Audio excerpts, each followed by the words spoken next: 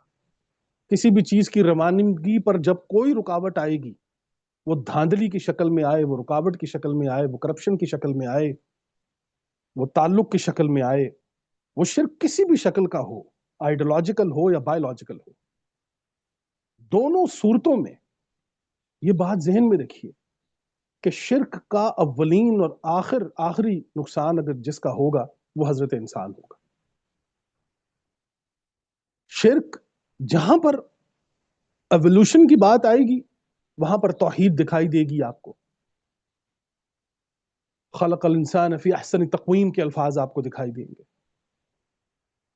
بڑا عجیب انداز اختیار کرتا ہے قرآن کریم، بہت عجیب انداز اختیار کرتا ہے۔ خلق الانسان فی احسن تقویم کہ ہم نے انسان کی تخلیق جو ہے وہ احسن تقویم کے ساتھ کی، اور دوسرے اقرأ باسم ربک الذی خلق خلق الانسان من علق کہ ہم نے انسان کو علق سے پیدا کیا ہے۔ وہ کسی نے کہا وہ جونک ہے، یا کسی نے جو بھی ڈیفینیشن ہوئی ہے، علق کہتے ہیں۔ قرآن کریم کے اندر جب آپ آئیں گے تو آپ کو پتا چلے گا کہ ہر چیز جو ہے وہ دوسری چیز کے ساتھ معلق ہے۔ ہر شے کائنات کے اندر سوائے اللہ کے ہر شے کسی نہ کسی شے کے ساتھ معلق ہے، اس کا تعلق ہے۔ اور جہاں پر تعلق ہوتا ہے وہاں تخلیق ہوتی ہے، اور جہاں پر تخلیق ہوتی ہے وہاں توحید ہوتی ہے۔ جہاں پر اس تخلیق اور توحید کے درمیان فرق آ جاتا ہے، یہ فنکشن رک جاتا ہے، وہاں پر شرک آ کر کھڑا ہو جاتا ہے۔ اور شرک کرتا کیا ہے؟ ہم نے عرض کیا تھا کہ شرک آپ کو جامد کرتا ہے، وہ آپ کو جمود کی طرف لے کر جاتا ہے، اور جمود کے نقصانات حضرت انسان کو ہوتے ہیں جناب۔ وہ اللہ ان تمام تر چیزوں سے بہت الگ ہے، وہ ان تمام تر چیزوں سے بالکل الگ ہے۔ تو ہم جب شرک کی بات کرتے ہیں تو پھر ہم کسی اور طرف چل پڑتے ہیں۔ تو ہمیں دیکھنا ہوگا کہ ہم کہاں کہاں اپنی زندگی میں شرک کر رہے ہیں۔ سب سے پہلا شرک آپ دیکھ لیجئے، ہم نے کہا تھا کرپشن، دھاندلی۔ وہ کسی مسجد میں ہو، کسی مندر میں ہو، کسی ہسپتال میں ہو، وہ کسی عدالت میں ہو، وہ کسی گھر میں ہو، کرپشن دھاندلی جہاں پر ہوگی یہ ظلم عظیم ہوگا۔ اسے شرک کو ظلم کہا گیا ہے۔ وہ کیوں کہا گیا ہے جی ظلم اس کو؟ یہ کیوں ظلم ہوگا؟ کیونکہ یہ کرنے والا کبھی اپنے آپ کو نہیں کہے گا کہ میں ظلم کر رہا ہوں۔ مشرک کبھی اس چیز کو ایکسیپٹ نہیں کرے گا۔ یہ ظلم عظیم ہے۔ عظیم ترین ظلم انسان اپنے آپ پر یہ کرتا ہے کہ جب وہ کوئی غلط کام کر رہا ہو اور اسے تسلیم نہ کر رہا ہو۔ تو آپ دیکھیے شرک کی ڈیفینیشن ہم نے آپ کے سامنے رکھی، پھر کبھی بھی ہم انشاءاللہ اس پر ہم بات کریں گے، لیکن آج چونکہ مختصراً ہم نے گزرنا ہے ابراہیم علیہ السلام کی شخصیت کو لے کر، تو آپ یہ دیکھیے کہ قرآن کریم نے جب ان کو بیان کیا ہے تو فرمایا قل صدق اللہ، تو اللہ فرمائیے کہ اللہ کی طرف سے یہ سچ ہے، یہ سچ فرمایا ہے اللہ نے۔ فاتبعوا، اتباع کرو ملت کی، کس کی؟ ابراہیم حنیف، ابراہیم حنیف، ابراہیم علیہ السلام کی اس ملت کی، اس گروہ کی آپ اتباع کیجئے کہ جو یکسو بھی ہے، وہ اپنے ٹارگٹ سے ہٹنے والے نہیں ہیں۔ اور یہ وہ گروہ ہے کہ جس نے کسی آئیڈیالوجی پر جب وہ کھڑے ہوئے ہیں تو اس پر عمل کرنا شروع کر دیا ہے۔ ایسا نہیں ہے کہ یہ بات صرف جمع پونجی زبانی بات کہ زبان کی حد تک محدود ہو جائے۔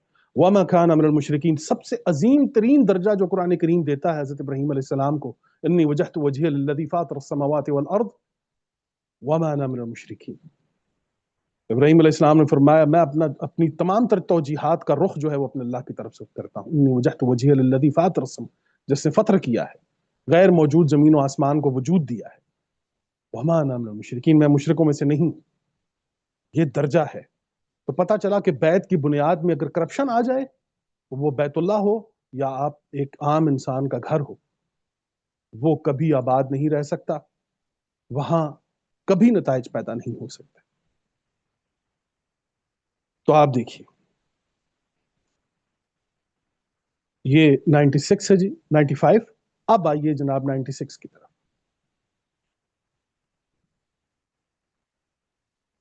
اعوذ باللہ من الشیطان الرجیم، بسم اللہ الرحمن الرحیم۔ ان اول بیت وضع للناس، بے شک سب سے پہلا گھر جو لوگوں کے لیے وضع کیا گیا ہے، وضع للناس مقرر ہوا ہے۔ اب میں آپ کو وضع تھوڑا سا اس کے اوپر میں تھوڑا سا آپ کو بتانا چاہتا ہوں کہ یہ جو وضع کا مادہ ہے، واو ضاد عین، وضع، ان اول بیت وضع للناس للذی ببکة مبارکا وہدى للعالمین۔ عام ترجمہ اس کا کہ بے شک سب سے پہلا گھر جو لوگوں کی عبادت کے لیے بنایا گیا ہے وہ جو مکہ میں ہے۔ عام ترجمہ جو ہے وہ جو مکہ میں ہے، وہاں پر جو بکہ ہے یہ بھی ہم بتائیں گے کہ بکہ اور مکہ میں کیا فرق ہے۔ مبارک ہے اور ہدن للعالمین، عالمین کے لیے ہدایت ہے۔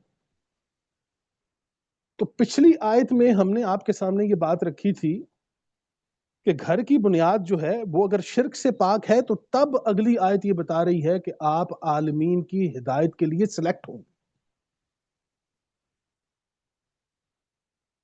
اگر آپ کی ذات میں، آپ کے ادارے میں، آپ کے گروہ میں کرپشن موجود ہے، دھاندلی موجود ہے، تو پھر آپ تو اپنی ذات کو ہدایت نہیں دے سکتے، آپ چلے ہیں کائنات کو ہدایت دینے کے لیے، یہ نہیں ہوگا۔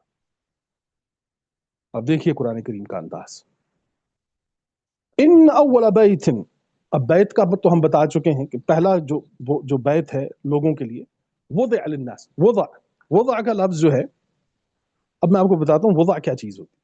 کسی بھی تخلیق میں عربی زبان میں بلکہ ایک لفظ آتا ہے، میں آپ کو بتاؤں اس کو آسان کرنے کے لیے، کہ ایک لفظ آتا ہے، وہ کہتے ہیں نئے جو لیٹسٹ فیشن ہوتا ہے، جو لیٹسٹ فیشن ہوتا ہے اسے عربی زبان میں کہتے ہیں موضع، میم واو ضاد عین۔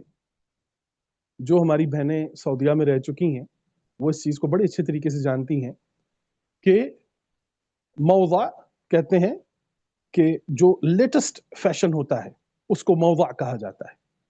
اچھا جی، اب جو یہاں پر وضع کا لفظ آیا ہے تو اس کو پہلے ہم سمجھ لیتے ہیں۔ واو ضاد عین، کسی بھی تخلیق میں جب کوئی شے جدید ترین حالت میں ہوتی ہے، کسی بھی تخلیق میں جب کوئی شے جدید ترین حالت میں ہوتی ہے اسے موضع کہتے ہیں۔ وضع کا لفظ جدید ترین حالت کا ترجمان ہے، وضع۔ اب یہی لفظ آپ کو ملے گا جب حضرت مریم علیہ السلام کی بات ہو رہی ہے، ان کی والدہ کی، سوری، تو وہ کیا فرما رہی ہیں؟ انی وضعتها انثى، کہ یہ تخلیق میں جدید ترین جو ابھی بچے پیدا ہو رہے ہیں، پوری دنیا میں بچے پیدا ہو رہے ہیں، لیکن یہ جو میرا بچہ، کیونکہ وہ جدت ہے اس کے اندر، ابھی وہ آیا ہے، لیٹسٹ ہے، نیا ہے وہ بچہ یا بچی، تو وہ وہاں پر لفظ ہے وضعتها۔ اب تولید جو ہے، پیدا کرنا تولید ہے، لیکن وضع جو ہے اس کے اندر وہ جدید تولید کی جدید ترین حالت۔ تو یہاں پر قرآن کریم نے جب فرمایا کہ ان اول بیت وضع للناس، تو اب یہ جو بیت ہے یہ اپنی جدید ترین حالت کے اندر جو ہے آیا ہے، کہ اب اس کی جدت ہم آپ کو بتائیں گے کہ کیا یہ جدت جو ہے یہ محض مٹی، ریت، سیمٹ یا پتھروں تک محدود ہے، یا اس کی تعمیر میں کسی اور شے کا بھی کردار ہے۔ یہ الفاظ ذرا غور سے سنیے گا کہ کیا بیت اللہ کی تعمیر میں صرف محض یہ بات پتھروں کی، ریت کی، سیمٹ کی یا بجری تک محدود ہے، یا بات اس سے گہری ہے؟ کوئی اور شے بھی اس کی تعمیر میں شامل ہے؟